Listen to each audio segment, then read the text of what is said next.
కశ్మీర్ పహల్గాంలో జరిగిన సంఘటన తరువాత ప్రతి భారతీయుని రక్తం ఏ విధంగా రక్తం మరిగిందో, ఆవేదన చెందిందో, దానికి జవాబుగా నిన్న ఆపరేషన్ సింధూర్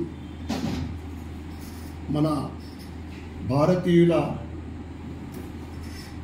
సైన్యం 9 స్థావరాలపైన 9 ఉగ్రవాదుల స్థావరాలపైన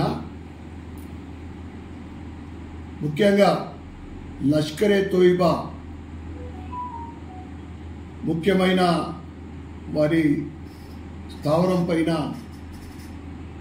దాన్ని పూర్తిగా ధ్వంసం చేసి తుదిమిచ్చుండడం చాలా గర్వంగా ఉంది.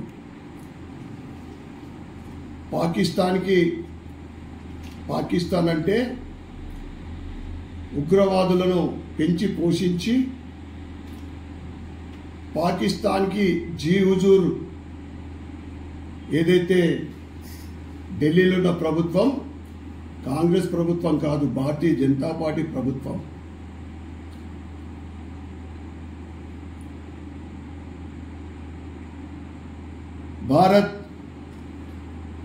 భారతదేశం వైపు చూడాలన్నా, భారతదేశ శత్రు దేశాలు ఇటువైపు కన్నెత్తి చూడాలన్నా, భారతీయుణ్ణి టచ్ చేయాలన్నా ఇవాళ శత్రు దేశాలకు నరేంద్ర మోడీ గారి ఈ సంఘటన ఒక హెచ్చరిక.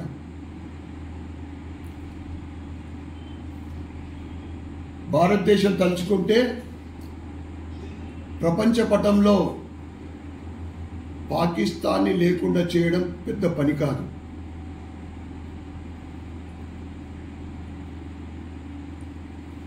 ఈ సందర్భంగా దేశ ప్రజలందరూ కూడా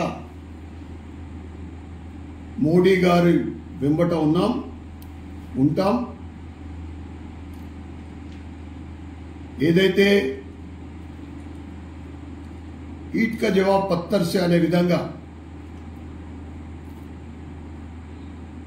మన భారత సైన్యానికి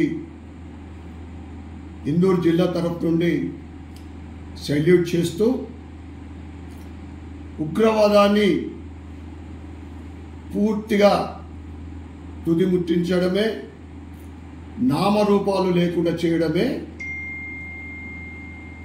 భారతదేశ ఉద్దేశం. దానికి ప్రపంచ దేశాలందరూ కూడా మద్దతు తెలుపుతా ఉన్నారు. ముఖ్యంగా అరబ్ దేశాలు కూడా, ఇజ్రాయెల్, అమెరికా లాంటి దేశాలు, రష్యా లాంటి దేశాలందరూ కూడా మద్దతు పలుకుతూ ఉన్నారు. వారందరికీ కూడా ధన్యవాదాలు చెప్పుకుంటూ, నేను ఇక్కడున్న పోలీస్ కమిషనర్ గారికి తెలియజేస్తా ఉన్నా, ఇందూర్ నగరంలో గతంలో పాకిస్తాన్తో సంబంధం ఉన్న ఐఎస్ఐలు కానీ, ఉగ్రవాదులతో సంబంధాలున్న వ్యక్తులు ఇక్కడ గతంలో అనేక సార్లు అంటే ఇంటెలిజెన్స్ రిపోర్ట్ ప్రకారం ఇక్కడ ఉన్నారు. అదేవిధంగా పాకిస్తాన్ దేశీయులు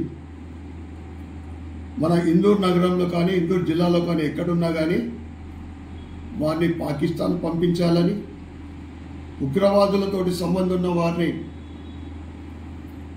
వెంటనే గుర్తించి అరెస్టు చేయాలని డిమాండ్ చేస్తూ రాష్ట్రం అంతా కూడా ఎటువంటి సంఘటనలు జరగకుండా రాష్ట్ర ప్రభుత్వము తగున చర్య తీసుకోవాలని మేము రాష్ట్ర ప్రభుత్వాన్ని కోరుకుంటూ, మరొకసారి ఆపరేషన్ సింధూర్ నిర్వహించిన మన భారత సైన్యానికి ధన్యవాదాలు చెప్పుకుంటూ, భారత్ మాతా కీ జై, జై హింద్.